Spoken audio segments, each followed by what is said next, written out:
वकास अकरम जिस दिन इनकलाबी हो जाएगा ना, आप जो मर्जी मुझे कह लें, ये लोग इनकलाबी हो ही नहीं सकते।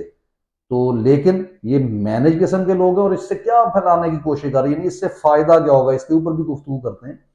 और सबसे बड़ी चीज कि माइनॉरिटीज के लिए कोई उम्मीदवार खड़ा नहीं किया पीटीआई ने। अब यहां पर बहुत सारे लोग, हत्ता कि शहबाज गिल साहब भी ये कह रहे थे कि इसमें मुझे नहीं समझ आ रही, आप कुछ सोचे, वो मैं आपको बताता हूं जनाब कि माइनॉरिटीज के लिए क्यों नहीं। उस पर बल्कि पहले बात करते हैं। इन्होंने आलमी सतह पर जब ये गुफ्तगू करते हैं ना, यहां पाकिस्तान में ये कहते हैं कि इमरान खान जो है इसराइली एजेंट है, जबकि बाहर जाकर आपको याद होगा कि ख्वाजा आसफ जैसे लोग जो है वो चैनल्स के ऊपर बैठ के कहता है कि they are very rigid extremist but we are liberal. और ये वो बेगैरत लोग हैं जो दीन का, और ये नहीं, इनके पीछे जो हैंडलर्स हैं जो दीन का इस्तेमाल अपने लिए करते हैं। एक और खबर है वो आखिर पे दूंगा इसी हवाले से।